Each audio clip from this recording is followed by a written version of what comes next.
Buenos días, mi nombre es Cristina Tisol y yo les estaré hablando sobre The Happening. Este fue el movimiento que yo elegí basado también en La Lámpara con mi compañera Abril Calcaño.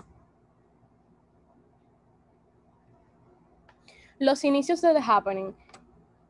El Happening inició en 1950. Al principio, este movimiento inició para hacer una obra de arte con el objetivo de la obra que sea organizar junto con los participantes de los espectadores. A estas personas se les dio la libertad de que combinaran su posición pasiva por una posición en la que ellos se sientan libres y estos expresen sus sentimientos.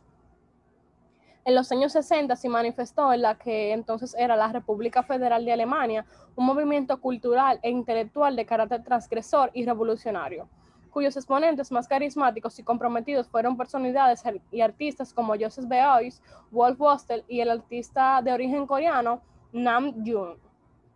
Fue en Colonia donde se vivió con más intensidad la conmoción que supuso para el arte la aparición de este movimiento. Importantes precedentes de The Happenings incluyeron los experimentos de Oscar Schlemmer en la Bauhaus, en el teatro abstracto, el teatro de la crueldad y el teatro de lo absurdo de Anthony Artaud, y las acciones simultáneas coordinadas por John Cage en el Black Mountain College en 1952, que incluyeron al poeta Charles Olson y el bailarín y la coreógrafa Merce Cunningham, y el artista Robert Rauschenberg, que pasó a crear una serie de The Happenings a lo largo de la década de 1960. Happenings nunca compartió una causa o estilo común a pesar de las similitudes estéticas y estructurales ocasionales. Su ímpetu varió desde el teatro de guerrilla con motivos políticos, combinó elementos de pintura, poesía, música, danza y teatro, y los puso en escena como una acción en vivo. El happening suele presentarse en lugares públicos, ya que este movimiento se logra junto con la participación del público. Otro de sus objetivos es que su movimiento se rompa la cotidianidad. El happening fue visto en Holanda, España, Alemania y Estados Unidos. Hubo una gran obra que se realizó en 1952 por John Cage en el Black Mountain College y este participó un pintor, un coreógrafo, un poeta y un pianista. Luego de ese, el acontecimiento se llamó teatrales sin guión o trama. Después de esto se dio definición a lo que es el happening. Ahora continuamos hablando sobre los acontecimientos sobre happenings. Además del performance, una consecuencia directa del arte que sucedió fue el nacimiento alemán movimiento fluxus, llamado así por ser una palabra latina que es fluir, que fue lanzado en 1962 por el teórico y filósofo de arte estadounidense nacido en Luisiana, George Maciunas. Su objetivo, como muchos de vanguardia movimientos de arte contemporáneo, fue investigar un programa anti-arte, anti-burgués, que combinaba varias formas de arte, pero fuera del mundo del arte comercial. No fue diferente al anterior movimiento dado. Aunque Fluxus evitó las declaraciones políticas de este último, los 10 años de actividad del movimiento consistieron principalmente en acontecimientos callejeros. Los miembros de Fluxus incluyeron algunos artistas estadounidenses, pero su arena principal fue Alemania, donde Joseph Beuys y Wolf Bostel estuvieron involucrados por un tiempo. En Japón, los acontecimientos como tipos de artes escénicas fueron explotadas durante la década de 1960 por el grupo Gutai. El grupo de arte de vanguardia fue fundado por Jiro Yoshihara en Osaka en 1954. Características. La propuesta original de The Happening artístico tiene como tentativa el producir una obra de arte que no se focalizaba en objetos, sino en el evento a organizar y la participación de los espectadores, para que dejen de ser sujetos pasivos y con su actividad alcancen una liberación a través de la expresión emotiva y la representación colectiva. Aunque es común confundir el happening con la llamada performance, el primero difiere de la segunda por la improvisación, dado que es difícil una red improvisada por la imprevisibilidad. El happening, en cuanto a manifestación artística, es de muy diversa índole. Suele ser no permanente, efímero, ya que busca una participación espontánea del público. Por este movimiento de los happenings frecuentemente se producen en lugares públicos como un gesto de sorpresa o irrupción en la cotidianidad. Un ejemplo de ello son los eventos organizados por Spencer Tunick, en los cuales se implementaban las masas de gente desnuda. Los happenings puros son aquellos en los que el participante es libre de hacer lo que desee, ya que tiene un lugar en espacios abiertos o lugares públicos.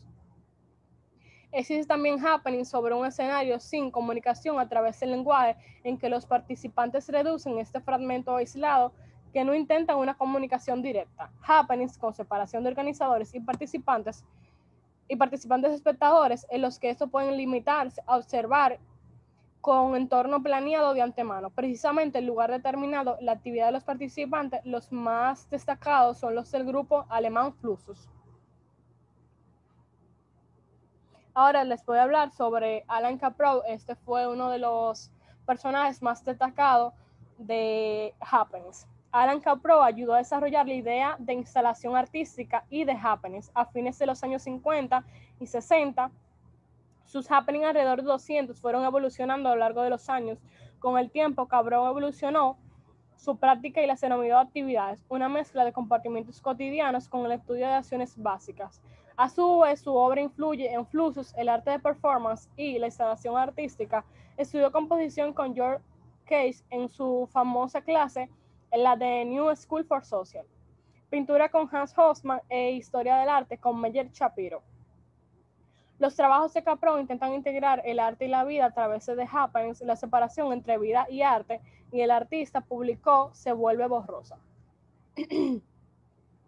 Publicó extensamente y fue profesor emérito en el Departamento de Artes Visuales de la Universidad de California, San Diego. Caprow es conocido también por la idea de un no arte que se encuentra en los ensayos, arte que no puede ser arte y la educación del no artista. Su influencia es también evidente en el Instituto de Arte de California, donde fue profesor durante los primeros años de formación. En 1958, Caprow publicó el ensayo El legado de Jameson Pollock. Exige un arte concreto hecho en materiales cotidianos tales como pinturas, sillas, comida, luces de neón, humo, agua, medias viejas, un perro, películas. En este texto particular, él usa el término happening por primera vez para expresar que la artesanía y la permanencia debían ser olvidadas y los materiales perecedores deberían ser usados en el arte.